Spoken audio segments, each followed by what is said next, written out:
reflexión muy personal. No es una respuesta a ninguna pregunta, porque igual ya les podría decir sí y de qué maneras. Está presente la ética en el marketing, que también sería válido, ¿no? Irnos por cualquiera de los dos lados. Y me parece un poquito vaga también la pregunta, ética presente en el marketing, porque da pie a muchísima charla que podríamos tener. Esto es nada más un pequeño toque para que desde nuestras casas y desde nuestra realidad y desde nuestra preparación, cada quien pueda seguir con esta charla. Esto es nada más el inicio. Hoy estoy escribiendo una novela que habla sobre el átomo. Y es muy chistoso porque Patricia y Aline vinieron literalmente a interrumpir mi trabajo para inspirarme, ¿no? Entonces se los agradezco porque luego está uno embotado en su trabajo. Y me parece muy interesante comparar el marketing con el átomo. Se puede hablar de la ética del átomo o se puede hablar de cierta ética del uso del átomo, sobre todo después de lo que pasó en Chernóbil hace 34 años. Podemos hablar de esta ética sin cierto entendimiento de la materia en cuestión. Los efectos pueden ser devastadores. Y yo creo que el equilibrio humano es muy frágil. Somos increíblemente frágiles. Ahorita de nuevo el COVID está viniendo a resaltar todo esto que somos, ¿no? Esta fragilidad tan admirable que somos, ¿no? Y hay que constantemente recordárnosla. Entonces, yo siempre he pensado que la materia de la ética debería ser esencial a toda enseñanza de educación superior.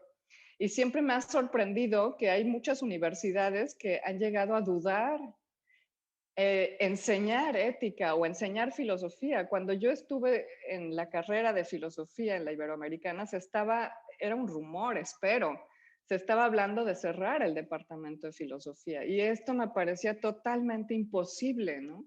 De hecho, me parece imposible que los ingenieros no estudien filosofía, que los médicos no estudien filosofía, que los diseñadores no estudien filosofía, porque es la base de lo que somos como seres humanos. Es esto que nos convierte en seres responsables, que podemos llevar el átomo a algo constructivo. Antes de entrar en materia, quiero expresar, y esto es bien sincero, mi sorpresa por la invitación para estar con ustedes aquí en esta serie de charlas. No me siento autoridad en ninguno de los dos temas mencionados, ni el del marketing ni el de la ética. Hace 20 años que estoy alejada del mundo de la docencia. Realmente no he estado yo dando clases. Me he dedicado a escribir novela corta. Por eso les platico ahorita que estoy escribiendo sobre el átomo. Y les concluyo que mi participación más bien va a ser por el lado de las diferentes aristas. Creo que yo soy una de esas diferentes aristas que está aquí platicándoles y les voy a tratar de profundizar un poquito sobre esto que estoy pensando del átomo.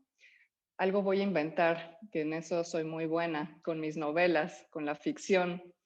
Y si no, bueno, por lo menos entre todos le vamos a echar más leña al fuego del tema de la ética para poder reflexionar sobre el marketing. De antemano sí les pido disculpas si no logro más que confundirnos más a todos, que la confusión es buena porque de la confusión salen cosas muy positivas a veces. Siempre he pensado que la ética debe ser el punto de partida de todo pensamiento y todo actuar humano y no el lugar al que llegamos después de que el átomo estalló. Entonces esto es muy importante. Ahorita estamos en una crisis terrible y nos acordamos de que existe la ética. Chin. O sea, ¿qué hubiera pasado? Y esto vale la pena porque todavía estamos a tiempo hacia el futuro, pero hacia el pasado. ¿Qué hubiera sucedido si estas reflexiones las hubiéramos llevado a cabo de manera global, de manera humana, hace años, ¿no? ¿Qué hubiera pasado? ¿Qué estaría pasando? Y vale la pena preguntárselo porque lo podemos de nuevo aplicar de aquí en adelante. Esta reflexión, ¿cómo se va a aplicar de aquí adelante? Debo de nuevo insistir en que no me dedico a la docencia y además tengo malísima memoria.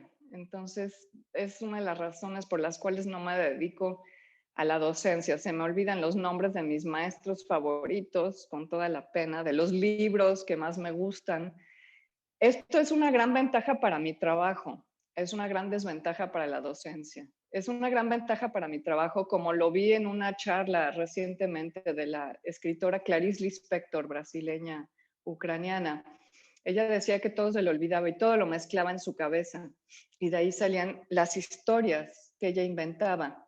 Lo mismo me sucede a mí. Entonces, la mente, el cerebro humano es algo que me intriga mucho. ¿Cómo funciona la mente?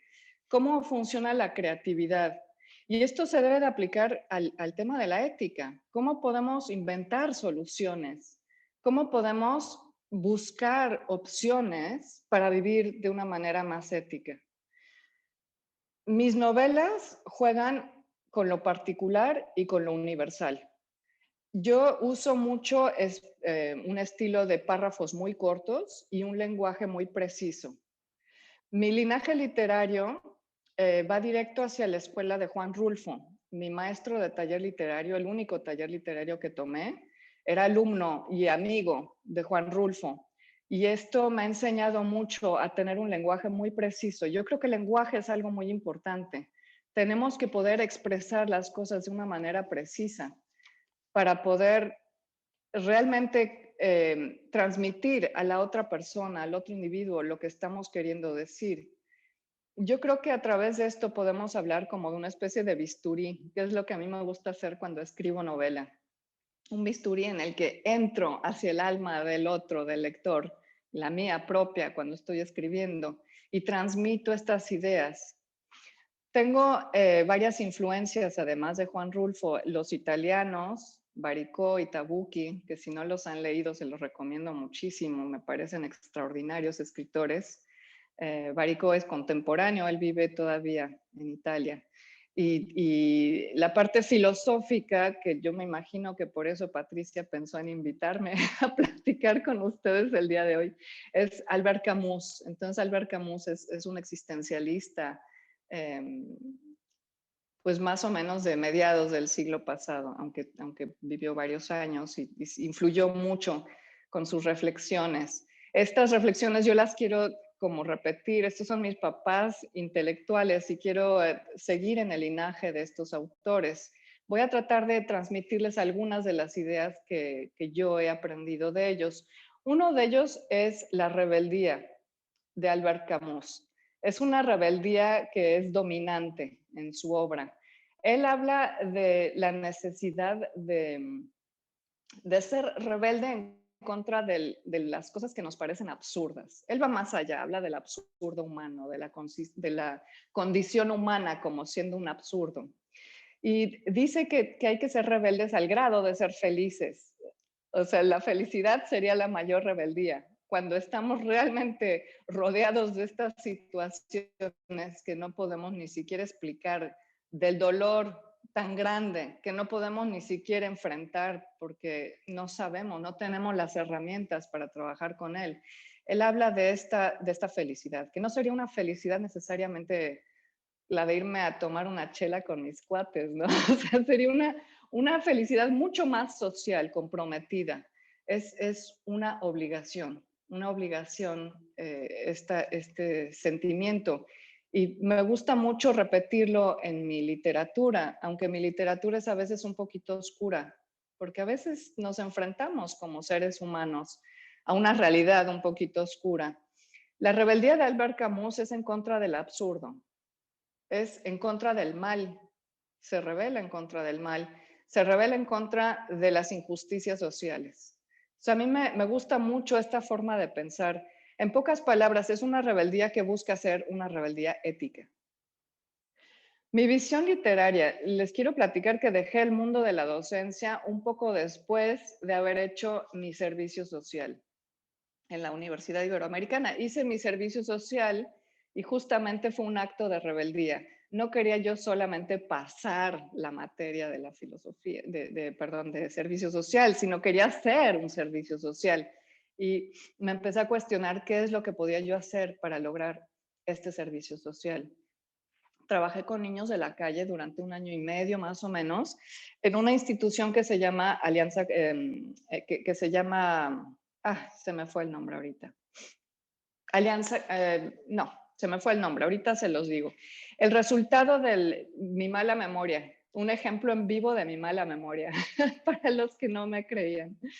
El resultado de mi servicio social fue un libro, mi primer libro que publiqué. Se llama Vidas callejeras, Pasos sin rumbo, y son entrevistas a los niños de la calle.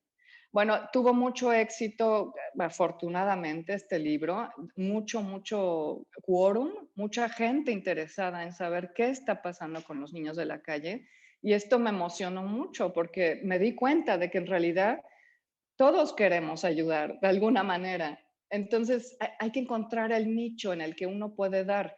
Para mí, dar, Casa Alianza, gracias, por ahí pusieron la notita, gracias por la memoria escrita. Yo creo que todos tenemos que dar y encontrar cuál es el nicho desde donde podemos dar. Si mi trabajo es el marketing, entonces, ¿cómo puedo volver ético mi quehacer? Para mí es la escritura, ese nicho. Entonces, es muy importante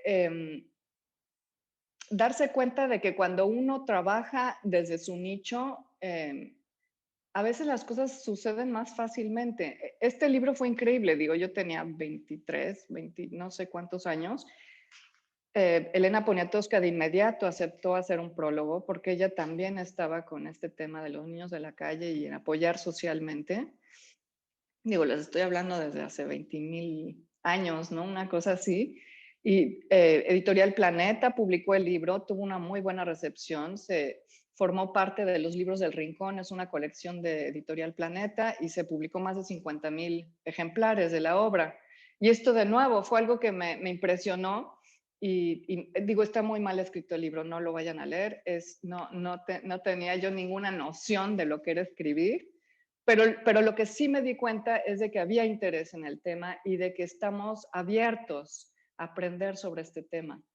Entonces, esto es lo que se me hizo importante y un servicio social que no era solamente ir a sacar fotocopias, ¿no? O sea, yo me rehusaba a vivir mi vida sacando fotocopias porque es muy breve la vida, es muy breve. No importa de cuál sea la creencia espiritual o religiosa que uno tenga, como que se puede hacer más, ¿no? Entonces esto me emocionó mucho a seguir trabajando y me empecé a dedicar a la escritura de la novela corta, que es lo que me gustaba mucho.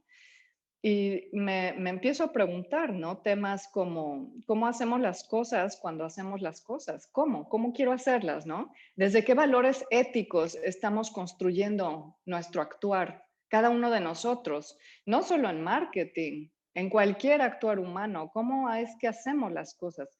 ¿Se puede vivir una vida, perdón, con mayor conciencia? ¿Es posible que podamos vivir nuestra propia vida individual con mayor conciencia? Aquí cito, y lo escribí porque si no se me olvidaba,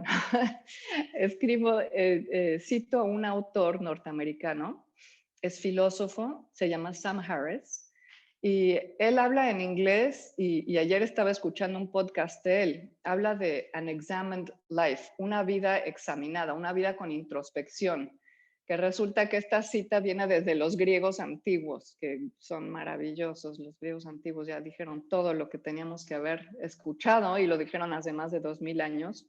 Lástima que no los hemos escuchado, pero es una vida examinada. ¿Cómo sería diferente mi vida si mi vida tuviera cierta introspección? Y probablemente cuando me invitaron a dar esta charla sobre marketing no pensaban que íbamos a estar hablando de esto, pero yo sí pienso que la introspección es una cosa esencial para poder hablar de cualquier tema que tenga que ver con relaciones entre seres humanos y por lo tanto de ética. Sam Harris dice que el problema no es que hayan pensamientos y actos. Todos tenemos pensamientos y todos tenemos actos. El problema es que hay pensamientos y actos sin que ni siquiera estamos conscientes de que estamos pensando o actuando. O sea, ya Sartre y otros filósofos dicen que el infierno está pavimentado de buenas intenciones, ¿no? Entonces hay que tener mucho cuidado con esto. ¿Qué tanto mis pensamientos y mis actos han recibido una reflexión importante antes de que los lleve a efecto. De nuevo, volviendo a mis novelas, los temas de mis novelas son reflexivos, son temas universales desde la intimidad. Y creo que todos nosotros debemos vivir esto. Antes de dar el salto hacia lo universal, hay que cuestionarse nuestra intimidad. ¿Cómo somos? ¿No? ¿Cómo es esta reflexión hacia nuestros propios actos? Mi novela Seda Araña, por ejemplo, es una novela que narra sobre el aislamiento de un personaje en una crisis mundial. Cualquier parecido con la realidad se sorprenderán. Fue escrita antes de COVID. Es un poco lo que estamos viviendo ahorita en este mundo y en México en particular. Se magnifica en el caso de México por temas de violencia extrema a varios niveles. ¿Qué hace el humano ante una crisis de esta magnitud como la que estamos viviendo? ¿Cómo no volvernos locos ante una realidad que está enloquecida? Y esto hablo de mi novela, pero también hablo de la realidad que estamos viviendo, que ahora parece de novela. Sobre todo cuando ya no se posee, ya no poseemos nosotros las herramientas para hacer aparentemente nada, ¿no? ¿Qué hacemos para no volvernos locos? Entonces yo vuelvo al tema de la rebeldía que les hablaba hace un momentito con Albert Camus. La rebeldía contra lo absurdo, de la falta de sentido. O cuando las cosas nos parecen que no van hacia donde deben de ir, van hacia el lado contrario de donde el sentido común diría que tenemos que ir. Albert Camus vivió guerras. Nosotros, bueno, diría de que nos podemos quejar, solo que nosotros estamos enfrentando la mayor de todas las crisis, desde mi punto de vista, la mayor de todas las crisis a las que el ser humano se ha enfrentado. Y la pregunta por la ética en el marketing es necesaria. De hecho, la pregunta por la ética en general es necesaria y punto. Hace años, en mis tiempos universitarios en la Ibero, Albert Camus me dio varias pistas para escribir mi tesis de licenciatura y de maestría sobre ética y ateísmo, y me sigue acompañando ahora en mis libros. Hay un texto que él describe que me gusta muchísimo, que es el mito de Sísifo, y es uno de los relatos que él adopta para explicar su reflexión sobre la realidad. Entonces aquí me gustaría leérselos para compartirles esta reflexión y más adelante les platico un poquito mi postura acerca del mito de Sísifo. Prometeo hizo enfadar a los dioses, de nuevo, siempre ese Prometeo. Y los hizo enfadar por su extraordinaria astucia. Como castigo fue condenado a perder la vista, se volvió ciego, y a empujar permanentemente un peñasco gigante montaña arriba hasta la cima, solo para que el peñasco volviera a caer rodando hasta el valle, desde donde debía recogerlo y empujarlo nuevamente hasta la cumbre, y así indefinidamente, día tras día tras día. Parece una visión devastadora, esta la de Sísifo, sin esperanza, pero a la vez viendo la realidad humana desde esta perspectiva, desde esta imagen, por así decirlo, sin red de seguridad, este Sísifo que de pronto fue castigado a hacer esto, nuestra fragilidad en el universo cobra otro sentido y nuestra finitud también cobra otro sentido. Y disculpen si aquí voy a dar un salto muy grande, síganme en mi salto.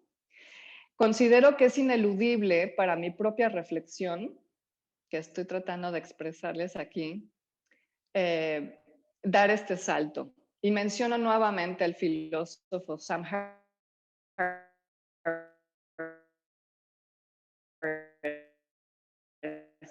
que he estado siguiendo desde hace compasiva. Y de alguna manera comparto esa idea de una ética grande, sabia y compasiva, basada en sus estudios de Sam Harris de hace años y con su experiencia practicando técnicas de meditación introspectiva. Sam Harris recupera el sentido de lo que en el budismo llaman metta. Metta es, traducido al español, el amor compasivo, para los budistas de nuevo. Yo no me considero budista, debo decir esto de entrada, pero sí hay partes de la filosofía en Sam Harris, que tampoco se considera budista, y en la mía propia, que reflejan algunos destellos de lo que en el budismo llaman amor compasivo. Y de nuevo sería esta ética grande, sabia y compasiva. Harris habla también de un escenario moral en el que la ciencia sería la herramienta, la mejor herramienta para encontrar las opciones más adecuadas para el actuar humano y lo que lo que nos pudiera traer los mayores beneficios sociales. Entonces, yo creo que la ética debe ir enfocada en este sentido, los mayores beneficios sociales, o sea, que tuviéramos como un mayor bienestar social. Introspección y ciencias. Yo coincido con lo que dice aquí Sam Harris y creo que estas son, desde mi punto de vista muy personal, herramientas indispensables para lograr una ética en cualquiera de las materias en las que el ser humano decida actuar. Habría que definir los términos ética y marketing antes de seguir hablando. Entonces, yo siempre creo que hay que empezar por aquí.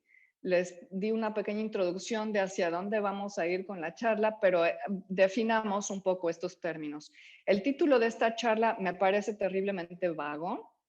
Es un defecto de filósofos. Siempre encontramos la vaguedad y tratamos de definir un poquito los términos.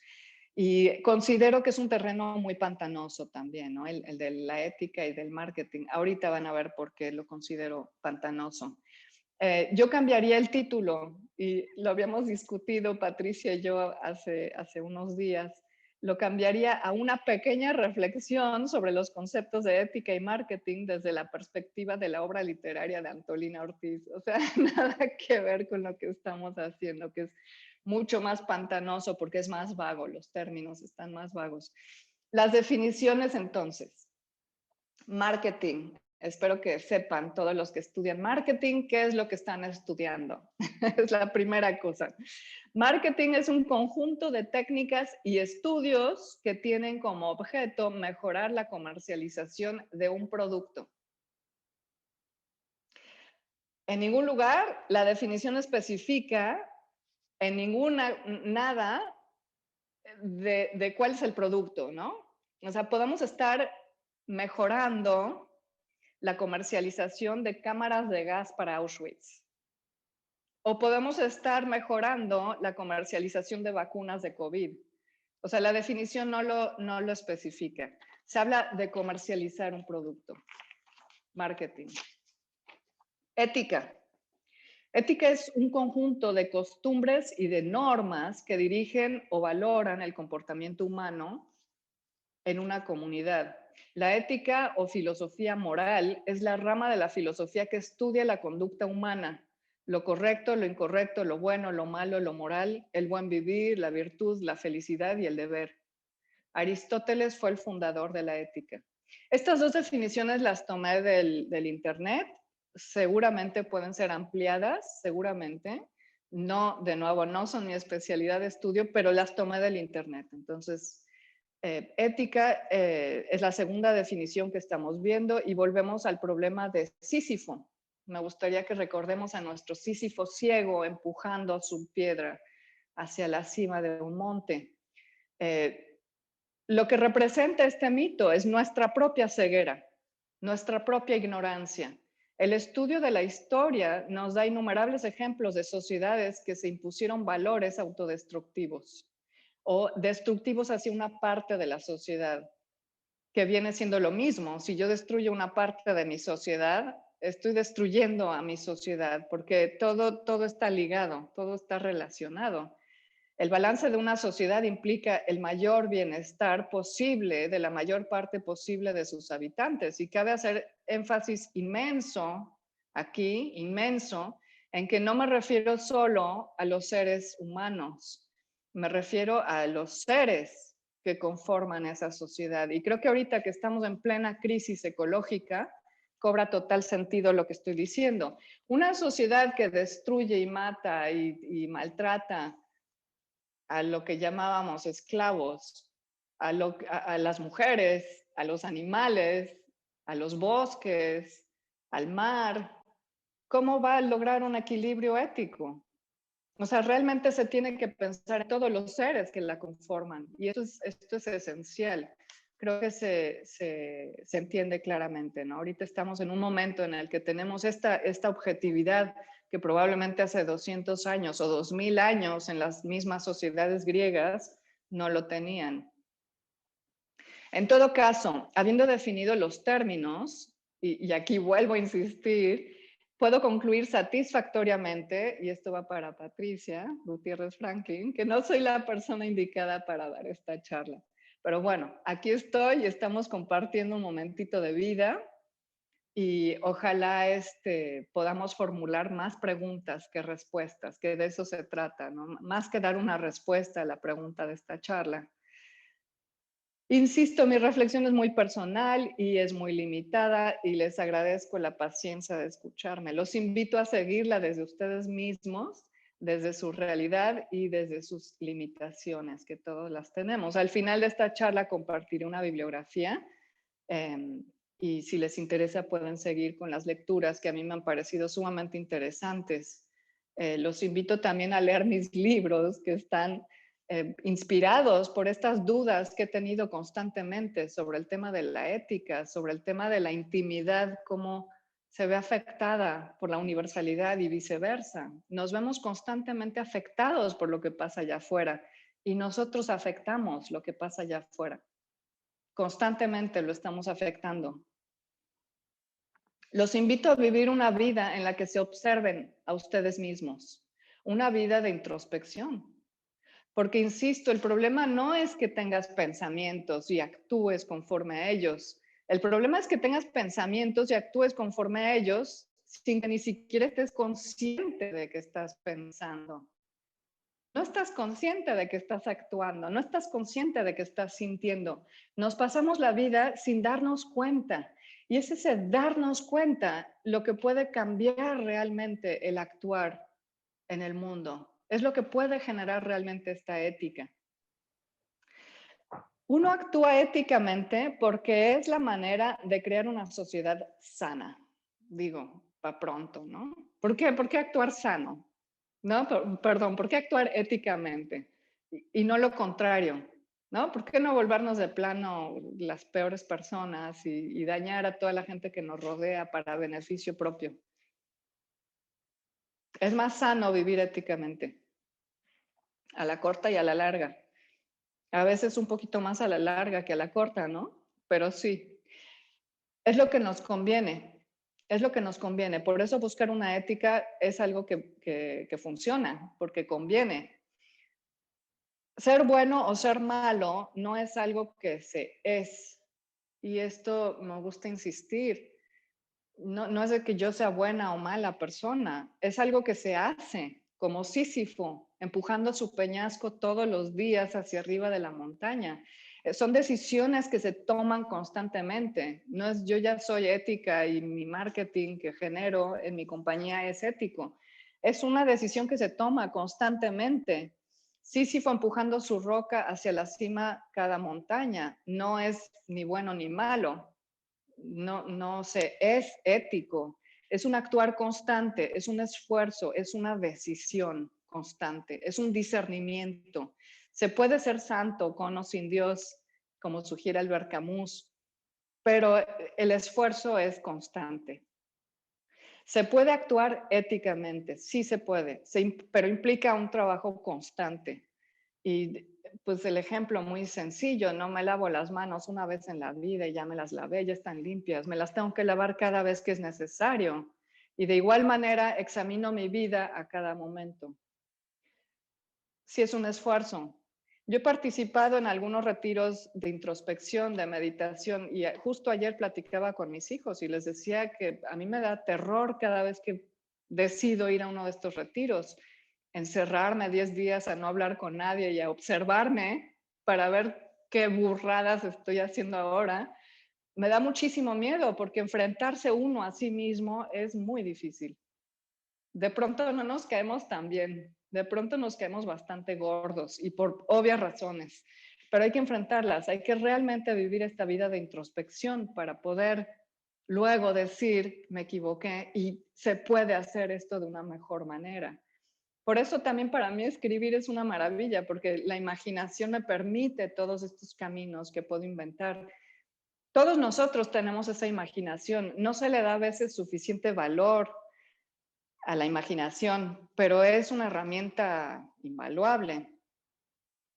Cabe notar que una sociedad tiende a proponer sus propias éticas públicas basadas en el actuar de la mayoría de sus integrantes, ¿no? Esto lo vemos constantemente. Y hay sociedades que son más relajadas, a donde las decisiones éticas recaen más sobre el actuar individual. Las autoridades no están tan presentes de manera tan definida, ¿no? Mientras que hay sociedades que son mucho más rígidas. El gobierno, los estados deciden la normativa que va a guiar al individuo. Entonces, les voy a dar un ejemplo muy sencillo. Vamos a pensar en la sociedad alemana versus la sociedad mexicana. Y vamos a pensar en el marketing que se ha dado, porque finalmente es un marketing que se ha dado a la mascarilla, ahorita que tenemos COVID. Entonces, en algunas sociedades, bueno, aquí en Canadá, por ejemplo, te multan hasta $6,000 si estás haciendo una fiesta, si tienes una reunión con gente que no debe estar viviendo en tu casa, ¿no? Si no usas mascarilla en lugares públicos, ¿qué pasa en sociedades más relajadas? Entonces, esto me lleva a una visión ideal, ¿no? En mi visión ideal estaríamos buscando que las normas éticas sean sugeridas desde una visión sabia. También habría que definir la palabra sabia, pero yo me encantaría, ¿no? En la sociedad en la que vivamos, que sea relajada como la mexicana, donde se permite todo, o que sean más rígidas como la alemana, donde no nos permiten muchas cosas, pero que la visión ética sea desde una visión sabia. La visión sabia tiene que ser muy inteligente y tiene que ser muy sensible a la vez. Es un equilibrio desde mi punto de vista de estas dos visiones. Independientemente de que la sociedad sea rígida o sea relajada, buscaríamos esta visión sabia.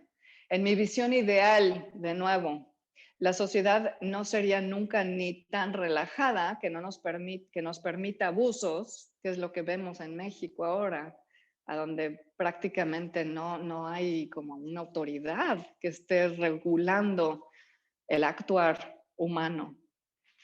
Pero tampoco queremos una sociedad tan rígida como las sociedades de extrema derecha o las sociedades a donde las libertades humanas se pierden.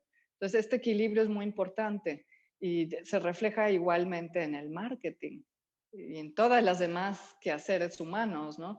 No queremos tanta libertad que entonces se puede hacer daño a grandes niveles, ni tampoco queremos tan poca libertad de expresión que ya no se pueda realmente hacer nada con la imaginación. Lo que me lleva a hablarles sobre un camino medio, y de nuevo estoy haciendo referencia a la filosofía budista, no a la religión, a la filosofía budista. Quiero detenerme un poco en algo que me ha interesado desde hace más de 20 años, y es esta filosofía. Sobre todo en la meditación vipassana del norte de Tailandia, que les comentaba hace un ratito. No me he salido del tema de la ética y tampoco del marketing, aunque parezca, pero en realidad estoy siguiendo los pasos que ya venía yo dando con ustedes, siguiendo al filósofo Albert Camus con su rebeldía y con la necesidad de ser felices. Es una necesidad, es una obligación. Creo que el actuar consciente y rebelde son factores que yo veo necesarios para lograr cualquier tipo de ética. Tenemos que estar conscientes de nuestros pensamientos y de nuestros actos y tenemos que tener esta rebeldía en el sentido de oponernos o de poder romper con ideas que pueden estar haciendo daño socialmente. Pero antes de oponerse, uno realmente tiene que tener cierta conciencia, desarrollar es autocrítica. Porque si nada más somos rebeldes, entonces nada más rompemos y no hay como un crecimiento social, un crecimiento individual. Tienen que ir de la mano estos dos movimientos. Me parece que la mayor rebeldía posible, y lo digo desde mi punto de vista muy personal, la mayor rebeldía posible es alejarse de 2 pasos de la situación que estamos viviendo, cerrar la boca, guardar silencio durante un tiempo y observar. Es similar a la observación en las ciencias. Eso es, yo creo, de alguna manera, la meditación vipassana. Es cerrar la boca y observar hacia adentro, ¿no? Ver como un espejo hacia adentro, sin juicios de valor. No voy a decir, ay, dice esto mal, esto mal, esto mal. No, nada más observar, porque solitos los hechos van a decir lo que tengan que decir con la observación. Solito voy a darme cuenta de muchas cosas. Y estoy dejando el espacio y el silencio necesario para que los hechos resultantes de mi observación puedan ser apreciados. Aquí hay un ejemplo que más o menos viene al caso. A mí me gustó, pero no sé si les ayuda a entender lo que estoy diciendo, y es el tema de la música. O sea, si solo hubieran sonidos sin silencio, no hay música, hay solo sonido. Entonces, se necesita del silencio para que haya música. Se necesita de silencio para que yo pueda observar y generar un actuar ético. Si solo hay actos, actos, actos, actos, actos, pensamientos, pensamientos, pensamientos, por más geniales que sean, nunca va a haber una autorreflexión, nunca va a haber una profundización. Y estas partes me parecen indispensables. La meditación vipassana para mí, o la meditación de mindfulness, de generar conciencia, es el acto de mayor rebeldía que yo conozca. Es un actuar que implica un dejar de actuar en modo autorreflejo, como la rodilla, ¿no? Que le pego y se mueve la pierna. Entonces, no actuar con meditación vipassana no es un actuar pasivo, es todo lo contrario. Sí, de ninguna manera es una pasividad, es un dejar de hacer para empezar a hacer, pero ahora desde mayor claridad, desde mayor conciencia. Es un observar que va a dar lugar a claridad, a conciencia, y a su vez va a dejar un espacio para un actuar más ético. ¿Acaso para un actuar desde mayor sabiduría? Es mi esperanza que sí sea posible.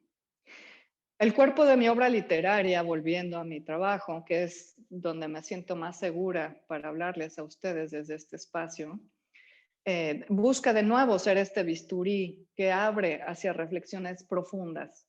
Vipassana y ciencia están presentes en mucho de mi trabajo, porque me ayudan a darme cuenta de que son herramientas que nos pueden ayudar a mejor entender quiénes somos y por lo tanto mejor proponer ideas de moral que pueden llevar a una ética, pues que funcione mejor para conseguir mayores beneficios sociales para la mayor parte de la gente, que es la ética en realidad. Mis personajes van a encontrar la muerte en mis novelas, van a encontrar la vida y van a encontrar la realidad con todos sus conflictos, como nosotros también la encontramos. Y ellos van a reaccionar a ello desde un ámbito donde la estética, la sensualidad y la fraternidad, quiero yo creer, le va a dar sentido al sufrimiento, al absurdo del que habla Camus. De nuevo, repito, sensualidad, fraternidad y estética para mí son quehaceres humanos fundamentales, o sea, el arte, la sensualidad, todos mis sentidos, cómo percibo la realidad, cómo disfruto de la realidad y la fraternidad, cómo comparto esto. Yo trabajé en 2 proyectos que les voy a platicar muy brevemente aquí. Uno de ellos fue el proyecto Morfo de Educación Libre y el otro fue una asociación civil, Liquidambar, una AC. El proyecto Morfo básicamente fue cuando mis hijos eran muy chicos. Decidí sacarlos del sistema escolar. Vivíamos en Coatepec en Veracruz, y mi intención era pues que tuvieran la escolaridad más maravillosa que pudieran durante sus años de primaria. Mi hija, de hecho, nunca fue a la escuela. Su primer año de escuela fue el primer año de secundaria. O sea, nunca había ido a una escuela. Y la idea era generar una escuela donde, o una no escuela, así acabábamos llamándola, a donde los muchachos pudieran tener más arte, más gozo a través de sus sentidos. Bailaban mucho, hacían muchos artes marciales y también había mucho aprendizaje de ciencia, de matemáticas, de idiomas, de música y demás. Y fue increíble realmente ver cómo llegaban niños a nuestro proyecto educativo que incluso caminaban como un poquito jorobados o no se expresaban muy abiertamente o tenían miedo. Y después de 2 o 3 semanas eran como flores, así florecían completamente. Y fue increíble ver cómo con un poquito de cariño todo puede cambiar, todo puede cambiar. Y para mí, bueno, educación, ecología, ética, todo está ligado. O sea, no es, bueno, tú haces ecología y cuidas de los animales y de las plantas y yo voy a hacer educación y luego hablamos. No, o sea, todo está ligado. De hecho, la crisis a la que se enfrenta el ser humano ahorita es porque hemos subdividido en cajones tan pequeños todo, que ahorita se quebró esta cuestión. O sea, hemos considerado que podemos destruir o usar nuestros recursos. O sea, el simple hecho de llamar a los recursos, no sé, ecológicos, ya es una cosa que me parece muy poco ética, ¿no? Y, y entonces, ¿qué vamos a hacer con nuestra educación? ¿Qué vamos a hacer con nuestra ecología? Todo tiene que ser un discurso, un diálogo, tiene que estar junto. La AC que trabajé en ella, lo que hicimos fue sembrar árboles, 11,000 árboles, como les platicaban al principio de esta charla. Fue increíble, fue un potrero estaba devastado, no tenía árboles, tenía 2 o 3 arbolitos. El momento en el que empezamos a plantar árboles, el momento en el que empezaron a crecer, regresaron los animales. O sea, fue una cosa que parecía un milagro. De repente habían zorros, habían armadillos, habían víboras. Los insectos que al principio eran plagas de todo lo que sembrábamos, dejaron de estar ahí, solitos se fueron, porque el equilibrio ecológico generó diferentes situaciones de vida para diferentes seres. Entonces, esto me parece ejemplos de vida que se pueden llevar a cabo. Cada quien desde su realidad puede llevar a estos momentos de equilibrio. Son momentos, como Sísifo empujando su piedra, constantemente tiene que uno estarlos haciendo. Se podría hablar de esa rebeldía de actuar que nos impulsa a querer romper con la injusticia social, volviendo a Camus, con el mal y últimamente con el absurdo existencial. Se trata de un respeto esencial hacia todos los seres. Los budistas hablan de otro concepto muy complejo que yo todavía no entiendo y es el concepto del karma. En el karma, todo estaría ligado y todos mis actos, por más insignificantes que parezcan, afectan a toda la realidad. Entonces, imaginemos nada más por un segundo la magnitud de lo que esto implica. Y lo repito más para mí misma, ¿no? Y para mi propio beneficio. Si todos mis actos, por más insignificantes que parezcan, están afectando a la realidad, valdría la pena pensarle un poquito antes de llevarlos a cabo, actos, pensamientos, etcétera, ¿no? ¿Cómo sería la realidad? Me lo pregunto. Si el punto de partida de todo nuestro actuar fuera más consciente, menos ignorante, ¿cómo sería nuestro mundo hoy? Si en lugar de llegar a la ética, porque ya todo se rompió, partiéramos de la ética antes de que se rompa. Y les ofrezco unas conclusiones aquí que no son de nuevo una respuesta, sino simplemente conclusiones a esta pequeña charla. Como conclusión, donde más bien lanzo ideas al aire, esperando que mi caos pueda darse a entender un poquito, quiero volver al punto de partida con las definiciones de las que hablamos. Entonces, la definición de marketing la voy a repetir, creo que es importante. Es un conjunto de técnicas y estudios que tienen como objeto mejorar la comercialización de un producto. La definición no implica en ningún momento una noción de ética. Si no acaso, si lo entiendo bien, puede implicar lo contrario. Ética. La ética o filosofía moral es la rama de la filosofía que estudia la conducta humana, lo correcto, lo incorrecto, lo bueno o lo malo, lo moral, el buen vivir, la virtud, la felicidad y el deber. Y aquí la ética podría regir el comportamiento del marketing, por supuesto, pues de eso se trata, ¿no? Tenemos reglas para normar nuestro actuar. Pero en realidad, si somos honestos, la definición de ética va en contra de la definición de marketing. Y de aquí la obvia dificultad, ¿no? Si yo lo que quiero es vender a toda costa y la ética me quiere limitar, entonces se contradice, ¿no? Va a haber una dificultad en unir los dos hemisferios. Y esta dificultad la encontramos en muchos ámbitos de la realidad humana. De aquí el peligro. Y saber que se aplica de nuevo a casi todo lo que hacemos. Claro que podemos regular nuestro actuar como sociedad, como gobiernos, como estados, como individuos. En mi visión de la realidad, lo más importante va a ser siempre la conciencia individual de lo que mis actos provocan, ¿sí? Independientemente de que yo viva en una sociedad con muchas reglas o en una sociedad sin reglas, a donde todo se vale, el trabajo de introspección y la observación científica van a resultar esenciales desde mi punto de vista para lograr un enfoque ético, objetivo y más adecuado a la realidad, a la sociedad en la que vivo además. Es nuestra ignorancia, es nuestra falta de claridad la que nos ha traído a este momento de la historia de nuestro planeta. Es un momento en el que nos enfrentamos a la mayor crisis a las que se ha enfrentado pues, el ser humano, ¿no?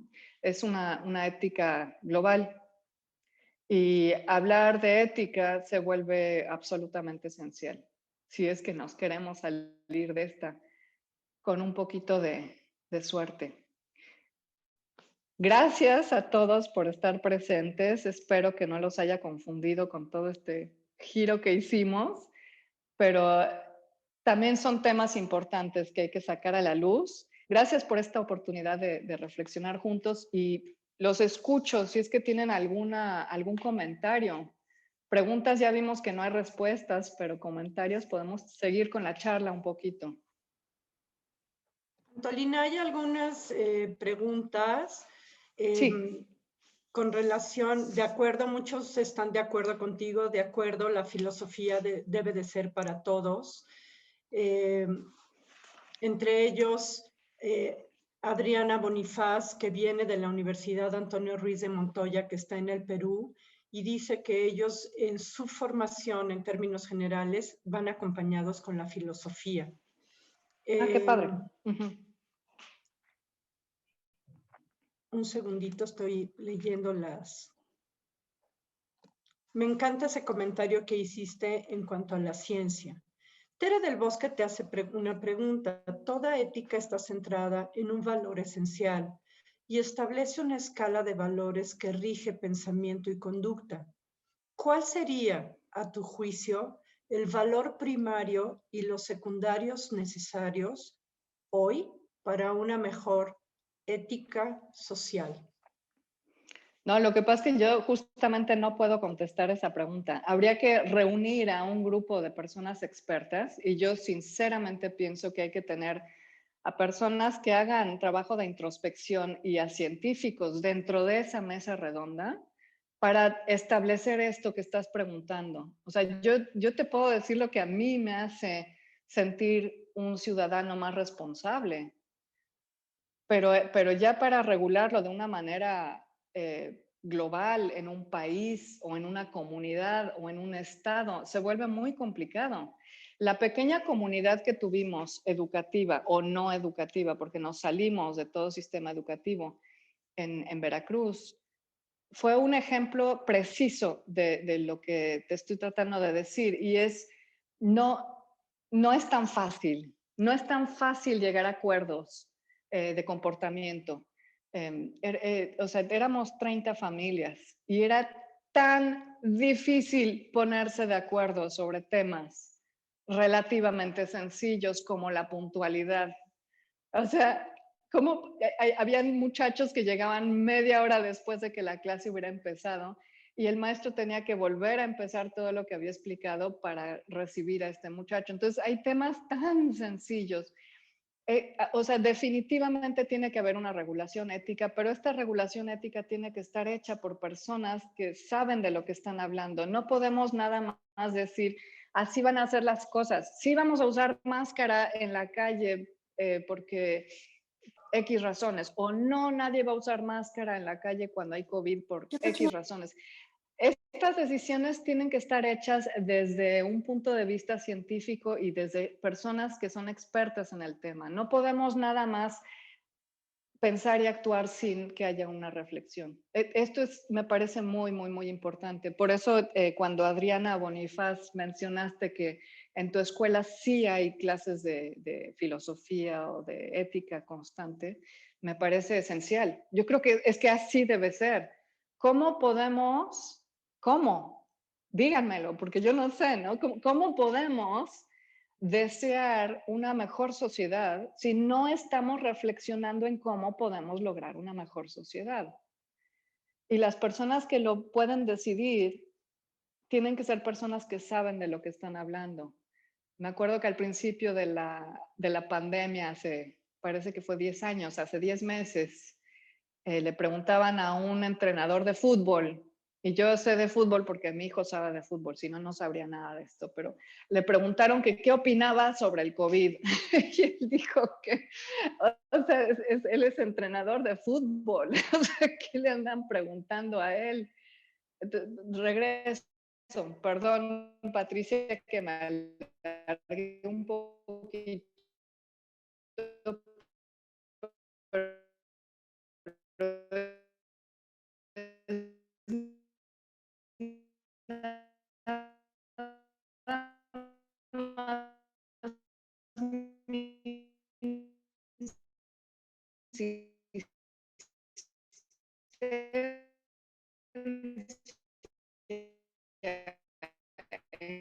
que sí tenemos que, yo te digo, bueno, no voy a actuar éticamente porque no tengo tiempo, ¿no? O sea, no voy a comer porque no tengo tiempo, no voy a hacer cosas básicas necesarias para la sobrevivencia porque no tengo tiempo. Yo creo que es una cuestión esencial y de sobrevivencia el tener esta introspección y por lo tanto una ética que corresponda a la sociedad que somos. La, la, el tipo de meditación que yo hago la puedes hacer 5 minutos por día y entonces 5 minutos van a tener un efecto. O sea, no es tanto una cuestión de tiempo ni de dinero, es una cuestión de que como sociedad decidamos tener una ética y tener una introspección como sociedad. O sea, yo creo que si revisamos la historia, y en este sentido no solo es vivir una vida revisada, ¿no? Una vida de introspección, es vivir una humanidad con reflexión, o sea, revisar nuestra historia como humanidad y ver en qué momentos la sociedad funcionó y en qué momentos se colapsó y tratar de aprender de esos momentos. Como sociedad es posible. Obviamente, las personas que estamos ahorita en esta charla, bueno, tenemos el increíble lujo de poder estar hablando y filosofando sobre estos temas. Hay personas que tienen que estar trabajando 24/7 para comer y para darle de comer a sus hijos. Pero si la forma en la que está ahorita diseñada la sociedad puede poco a poco cambiar hacia algo mejor, repito lo que dije al principio de esta charla, tenemos una responsabilidad social, los que podemos hacer algo para apoyar a otras personas que ahorita no tienen el tiempo o la posibilidad de hacerlo. pero podemos nosotros estudiar la historia, aprender y tratar de hacer diálogo con otras personas que están haciendo similares discursos. Y así es como las sociedades van avanzando en sus éticas, desde esta manera. O sea, es un esfuerzo, una colaboración de grupos expertos que se dedican a esto. Entonces, probablemente tú y yo no tenemos tiempo, ¿no? O sea, yo ahorita soy mamá de 2 muchachos, no tengo mucho tiempo para mí. El ratito que tengo, pues trato de hacer cosas que me permitan tener un poquito más de claridad. Pero hay personas que se dedican a esto. Hay personas que viven de esto y a las que se les paga por hacer esto, ¿no? Supongo que en una sociedad sana habría más gente haciéndolo que menos, ¿no? Más gente trabajando para la conciencia social que para el beneficio individual, me imagino, en una sociedad más sana. Y perdón, Patricia, nada más contestando a Adalberto, yo no juego videojuegos, soy malísima, traté, pero soy malísima. Pero mi hijo sí, entonces lo voy a recomendar para que lo revise. Gracias. A ti. Tere del Bosque dice, ¿cómo hemos llegado a que los grupos minoritarios sean los que establezcan los valores y las conductas aceptadas a nivel internacional? No, bueno, lo que pasa es que no, los gobiernos no son grupos minoritarios, los gobiernos son personas que llegaron ahí porque supuestamente las elegimos. Ahorita estamos en un momento de crisis a nivel estructuras gubernamentales y no voy a entrar ahí porque no para nada soy experta en este tema, pero lo puedes leer en el periódico día con día. O sea, ahorita nuestros gobiernos están a nivel global, se han convertido en algo muy serio, tan serio que incluso el tema de la democracia se está viendo como cuestionada. Yo no creo que son grupos minoritarios, son personas que uno elige para representarte y que tomarían la mejor decisión para ti. De nuevo, si hacemos una revisión de la historia de la humanidad, hay momentos a donde ha funcionado de manera magistral, o sea, han sido sociedades muy sanas para la mayoría de la gente. O sea, no te podría yo mencionar una en particular, porque si te menciono, por ejemplo, a los griegos, bueno, qué maravilla de democracia. Sí, solo que las mujeres no votaban, o sea, no valían nada, y muchos de las personas que vivían en esa sociedad eran esclavos, ¿no? Entonces, ¿cómo puedes realmente pensar que era una sociedad ideal? No. O sea, yo creo que se puede anhelar a tener mayor salud en esa sociedad y se tiene que elegir a un grupo que pueda representarnos y pueda tomar esas decisiones. No podemos, en México, 120 millones de personas, cada vez que hay que tomar una decisión vamos todos a votar. O sea, tomando en cuenta que la mayoría ni siquiera sabemos de lo que se está hablando. O sea, se tiene que escoger a un grupo que sabe de lo que está hablando y confiar en que van a tomar la decisión adecuada. Eso es como funcionamos como sociedad, así se funciona. Gracias, Antolina. Andrés Díaz afirma, el marketing dirige todo hacia un fin que es vender. Todas las ideas que vayan a ese fin deberían tener estos valores que comentas, de sensualidad, estética y fraternidad, pero la mayor de las veces están sujetas a tendencias sin importar que sea bueno o malo. Deben empatar para que haya una buena reacción. Ahí parte de la decadencia ética en el marketing, que no importa si es bueno o malo, sino que importa la cantidad de gente a la que estás llegando. Claro, claro, de ahí partimos para, de hecho yo creo que por eso tanto a Lynn como a Patricia les pareció interesante el tema de esta charla, ¿no? O sea, es exactamente lo que acabas de decir, o sea, y lo que dije en un momento dado de esta charla, o sea, lo que estamos tratando de hacer es vender el producto, o sea, no importa que sea una cámara de gas en Auschwitz, va a ser la mejor cámara de gas, va a ser la que va a matar a más gente de la manera más eficiente y voy a disponer de los cuerpos de la mejor manera. O sea, ¿cómo puede esto ser posible? ¿Cómo puede el ser humano estar hablando de esta manera? No, es que no se puede permitir. Y si te pones a revisar ya no la historia, la historia actual del ser humano, están pasando estas cosas en la actualidad. Están sucediendo. Hay gente estudiando cuál es el mejor armamento para matar a la mayor parte de la gente de la manera más eficiente hoy.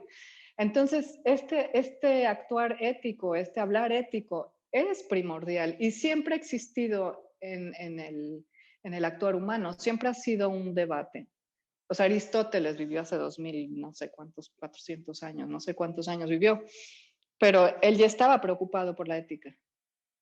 ¿Sí? O sea, es algo que siempre ha estado ahí. O sea, no podemos nada más vender por vender. Buenísimo producto, claro que sí, pero no es lo que quieres para tu humanidad, ¿sí? Entonces, es muy importante que sí podamos tener estos valores. Pero mira, yo regreso al tema de la individualidad. Yo creo que sí, es lo que dicen un poco, ¿no? Toda persona tiene un precio. Bueno, pero ¿qué pasa si tú haces una reflexión suficientemente profunda y ese precio pues sube un poquito, ¿no? O sea, ya no te compran de una manera tan fácil, ya tienes un poquito más de reflexión, que tus actos van a afectar a más personas. Y entonces empieza una rebeldía, una resistencia en contra del mal, que es de lo que hablaba Albert Camus. Recordemos que Albert Camus estuvo en la resistencia de Francia durante la Segunda Guerra Mundial. O sea, él vivió estas cosas de carne y hueso. Sí, la vida puede estar en riesgo cuando uno dice no voy a vender esto porque esto perjudica a personas. Entonces tiene que haber esta autorreflexión. Aunque la regla, por ejemplo, en México, no sé, es que no sé cómo está ahorita, pero la regla, no necesitas usar mascarilla en la casa, digo, perdón, en la calle. No la necesitas, no hay regla. Bueno, yo la voy a usar porque voy a querer proteger a la gente que me rodea y voy a querer protegerme a mí. Entonces, parte de una reflexión personal, ese acto muy sencillo, muy sencillo. Y lo podemos llevar a cosas mucho más serias. O sea, a pesar de que las regulaciones sociales estén o no actuando por el bien común, uno puede tener una reflexión personal y actuar por el bien común. Sí, sí es posible. De nuevo, lo que dice Albert Camus, o sea, es posible ser santo sin Dios o con Dios, lo digo yo. O sea, es posible, pero sí requiere de una valor, de una rebeldía y de una autorreflexión. O sea, tengo que estar pensando, tengo que meditar, aunque sean 5 minutos por día, y leer y aprender y estar en estas charlas en las que nos cuestionamos estos temas. Gracias, Santolina. Benito Fortes dice, si quiero vender éticamente, primero debo buscar qué tipo de productos, proveedores, logística y transportes. Sí, yo creo que sí. Yo creo que si uno quiere hacer cualquier cosa éticamente, tiene que pensarle. ¿Qué quieres hacer y cómo lo quieres hacer? Por supuesto. Y el problema es que nuestra sociedad valora todo con respecto al billete y no valoramos las cosas con respecto a lo que dice Albert Camus, ¿no? O sea, la felicidad. O sea, imagínense que valoráramos las cosas con felicidad. Seríamos muy pobres. Nuestra sociedad estaría terriblemente mal, ¿no? O sea, entonces es muy importante darnos cuenta de esto. Sí, sí, esto que acabas de mencionar, claro. Y se aplica a cualquier cosa que yo haga. O sea, cualquier cosa que yo haga, tengo que cuestionarme qué tengo que hacer para que sea ético. Y hay normas me imagino que en marketing hay normas, hay regulaciones, reglamentaciones. Ahorita, por ejemplo, ya el cuerpo de la mujer ya no se usa tan libremente para vender cosas, porque antes era como casi obsceno la forma en la que se usaba, ¿no? Ahorita ya hay más regulaciones. ¿Por qué? Porque pues nos estamos cuestionando qué tan ético es hacer las cosas de esta manera o no de esta. Y va cambiando la sociedad, va cambiando. Yo creo que estamos mejorando, aunque a veces no lo parezca.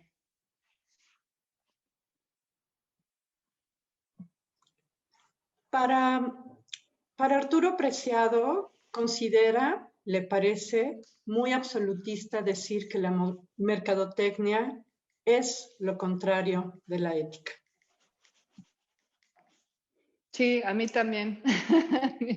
A mí también. Creo que lo mencioné. Mira, lo que pasa es que yo de nuevo, repito, saqué las definiciones del diccionario y eso es lo que dicen, con eso me topé.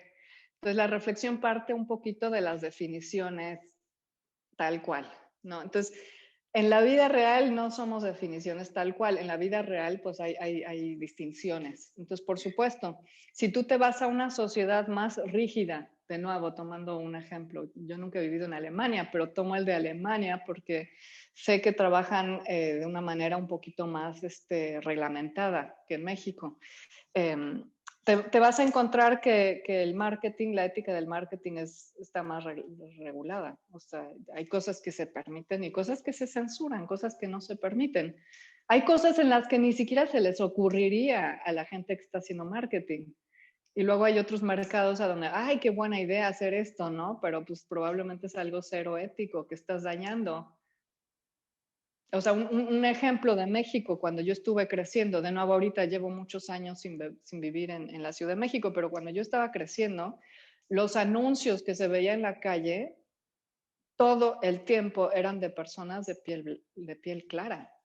O sea, nunca veías un anuncio de un perfume con una mujer muy guapa con piel que no fuera clara. O sea, ¿qué está pasando aquí? ¿Qué es eso? Volvemos, o sea, es casi obsceno lo que estamos viendo, ¿no? ¿Y quién lo está regulando? ¿Quién está diciendo que eso está bien o que está mal? Poner estos modelos. Es muy importante cuestionárnoslo. Entonces, sí, por supuesto, lo que dices, Arturo Preciado, tienes toda la razón y estoy de acuerdo contigo. La definición que saqué del diccionario es esta, la puedes revisar. Y en la práctica es diferente. Sin embargo, también en la práctica hemos visto que el marketing puede ser terriblemente destructivo si es que no tiene algo que lo regule. Tere del Bosque describe, generar motivaciones a través de mensajes comerciales es el proceso del quehacer publicitario. Depende del producto que decido vender, el margen de ética que puedo integrar en los mensajes. Es el proceso creativo el que sugiere los reasons why de la propuesta de venta. Bueno, es un poquito lo que decía Arturo ahorita, ¿no? Entonces, no sé, o sea, no sé hasta qué punto, tendríamos que hablar con un experto de la ética en el marketing para que platique un poco sobre cómo está regulado y en qué zonas, ¿no? Si estamos hablando de México, cómo se regula. Lo que yo veo peligrosísimo, y lo mencioné con el uso del átomo, lo que veo peligrosísimo es usar un átomo sin poner ninguna regulación. O sea, al rato ya explotó nuestra realidad, ¿no? Y no hay nada, no hay vuelta atrás. O sea, al rato ya todos nos estamos muriendo de cáncer porque nos vendieron algo que no era ético comprar. Y la persona que lo estaba vendiendo, pues solo lo vendió porque ese es su trabajo, venderlo. Y lo hizo muy bien. O sea, nos vendió a todos este producto que ahora nos mata, ¿no? Entonces yo creo que va por ahí el tema, exactamente. Gracias, Antolina. Muy buena plática. Me enseñó mucho sobre ética y la filosofía, que sin lugar a dudas es tan necesaria.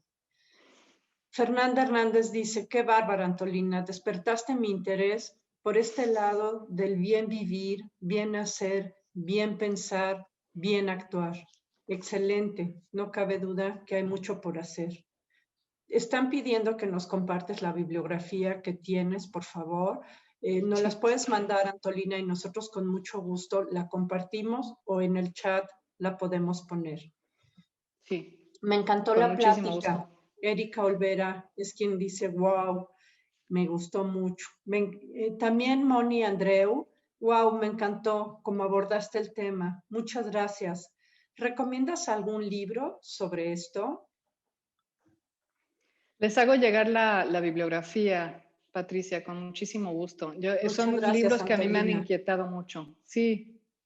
Luis Enrique Herrera dice, en el ámbito de la mercadotecnia y los negocios se puede presentar una contradicción entre la ética profesional y la ética personal. ¿Cuál debería pesar más desde tu punto de vista? Pues es que eso depende si has hecho cierta introspección y si la has hecho muchas veces vas a querer romper con ideas que te parecen destructivas hacia la sociedad, ¿no? Entonces, estoy buscando un ejemplo en particular, no lo veo ahorita, pero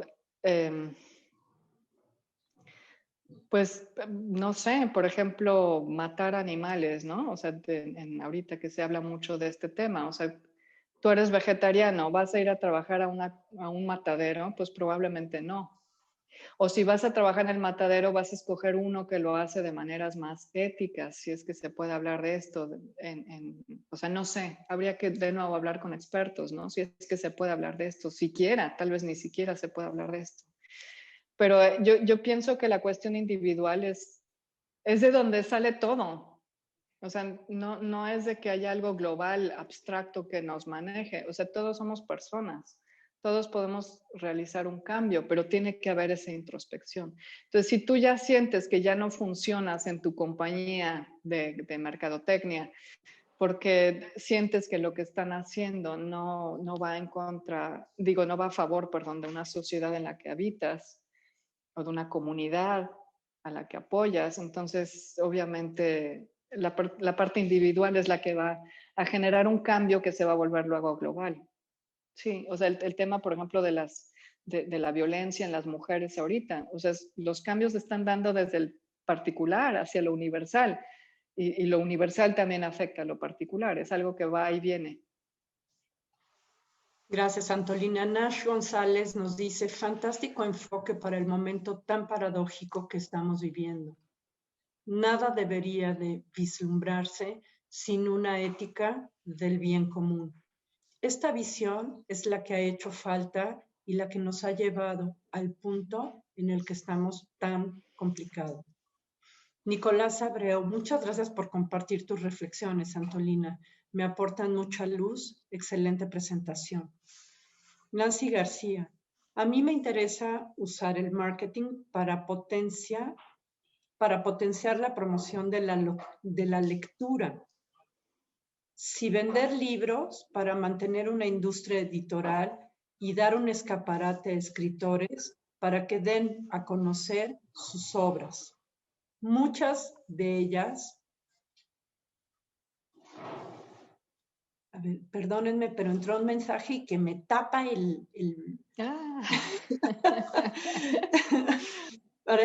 para mantener una industria editorial y dar un escaparate a escritores para que den a conocer sus obras. Muchas de ellas tesoros que no siempre se tienen el alcance que nos gustaría. Bueno, Antolina en eso es experta. Ella te puede platicar de todos los editorialistas y escritores que a lo mejor no han podido llegar a su público ideal. Hay nada más contestando muy rápido, también habría que ver ética ahí, ¿no? O sea, de repente vivimos en una sociedad en la que hay más libros que escritores. Entonces sí se necesita ética incluso, digo en todo actuar humano, definitivamente. Laura Tlacomulco nos dice, me encantó el tema, muchas gracias Antolina, completamente que debemos cuestionarnos desde nuestra vida, desde nuestro alrededor y cómo podemos actuar, ahí está nuestro trabajo. Andrés Díaz nos dice, el problema también es que todo está basado en una sociedad en vez de querer transformar a la sociedad. Laura nos escribe a todos y dice, excelente charla, gracias. La vida es un continuo. El convivir y actuar debe ser revisado dinámicamente. La libertad va de la mano con la responsabilidad. Luz María Estavillo nos dice un gusto y una suerte escuchar tu experiencia de vida y tus reflexiones tan certeras. Jessy Fuentes, muy interesante tu plática. Me gustaría saber cuál ha sido o cuál fue el resultado de la escuela alternativa y si funcionó. Contesto rapidísimo. Funcionó porque mis hijos son maravillosos, pero la escuela ya no existe porque no hubo gente que la sostuviera. Duró 9 años la escuela, fue maravilloso.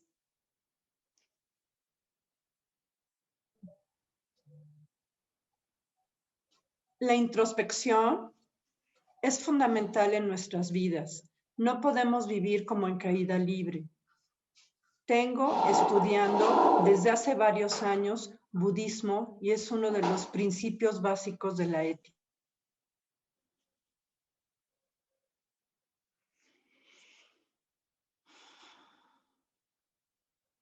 El siguiente es Ricardo Arte. Creo que habrá de tener claro cuál es el estado del arte de la conciencia social y a lo que creemos como valores.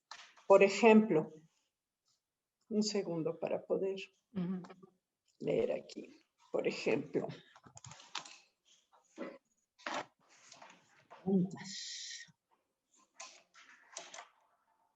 ¿es válido el paradigma de la especulación financiera con los alimentos? ¿Me lo están preguntando a mí? Lo que no es válido es preguntármelo a mí. No sé, mira, no podemos contestar eso ahorita, ya falta muy poco tiempo. Yo creo que es debate para otra charla. Jennifer González nos dice, muy interesante la plática. Muchas gracias, Antolina. Tenemos 47 mensajes más. Yo creo que te vamos a hacer llegar el chat porque está requete lleno. ¿Les parece bien? Qué padre. Si leemos 3 más para que tengamos oportunidad de agradecerle y darle la voz a Marimar Sanz para que haga el cierre, Antolina, si eso te queda bien a ti. Claro que sí, claro que sí. Gracias, Pati. Magda Ugalde quisiera participar. ¿Podrías escucharla directamente, Antolina? Sí, claro. Magda, adelante.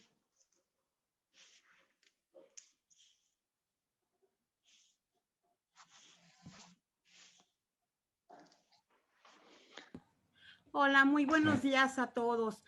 Muy brevemente, yo nada más le quiero comentar a Antolina que yo no me refería a mi introspección ni a la de ninguno del grupo, ni tampoco a nuestra conciencia social. Más bien mi pregunta iba encaminada a qué hacemos en México, donde tenemos 55 millones de personas en extrema pobreza y donde yo creo que para introspeccionarte y para adquirir conciencia social, pues necesitas primero tener tus necesidades más básicas resueltas. De hecho, la verdad, la pandemia la hemos estado viviendo aquí de una manera dramática en la Ciudad de México porque muchas personas no encontraban oxígeno, no encontraban dónde atenderse en esta crisis del COVID. Bueno, eso sería una parte. Y la otra parte nada más quiero comentar que por primera vez estoy viendo que la opinión pública en México está pesando bastante en el quehacer de nuestro gobierno. Y por ejemplo, yo soy mercadóloga, soy maestra en Derecho y mi primera carrera es comunicación. Y les quiero comentar que sí me parece indignante los anuncios de marketing político que están politizando la vacuna del COVID. Yo creo que eso no lo debíamos de permitir. Eso es todo. Muchas gracias por tu respuesta, Antolina.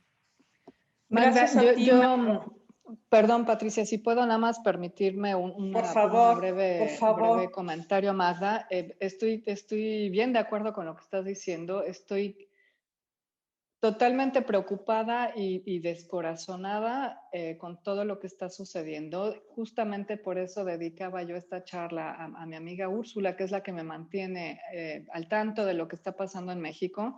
Yo creo que no pasan 2 días sin que me entere yo de alguien que ha muerto cercano. Y estoy muy devastada con lo que está pasando, no solo en México, en todo el mundo, pero en México en particular, porque es el país a donde yo viví más tiempo y conozco bien a mucha gente. Lo que dices, Magda, de la conciencia social para la gente de menores recursos, tienes absolutamente toda la razón. Cuando yo estuve viviendo en el pueblo de Coatepec, es una realidad a la que nos topamos, ¿no? O sea, la gente está viviendo para sobrevivir, trabajando para sobrevivir. Son condiciones muy diferentes a las que cualquiera de nosotros en este chat se enfrenta, definitivamente. Sin embargo, creo que una ayuda a la otra. Creo que la autorreflexión ayuda a todo, al ser humano, no importando la situación en la que esté viviendo. Y yo creo que en la medida en la que pueda uno aprender a autorreflexionar, no te estoy hablando de hacer retiros o de ir a escuchar maestros, nada de esto, simplemente reflexionar y darse un silencio para poder tomar las decisiones que se toman. Sería tema de otra charla, ahorita ya no tenemos tiempo, pero sí quería nada más hacer este comentario. Y gracias, Magda, por lo que nos mencionas. Pues muchísimas gracias, Antolina, un privilegio escucharte, recibir todos los principios y todo el aprendizaje que tuviste para darnos esta charla. Te agradecemos infinito. Y a todos ustedes, todas y todos, muchísimas gracias por acompañarnos en esta serie de MK Talks. Y ahora le doy la palabra a Marimar Sanz, nuestra directora de Egresados y Desarrollo Profesional, para que podamos hacer el cierre y agradecerles de nueva cuenta. Marimar, muchas gracias, la voz es tuya. Gracias, Patti, gracias, Antolina. Sin duda, más preguntas que respuestas, pero creo que de eso se trata.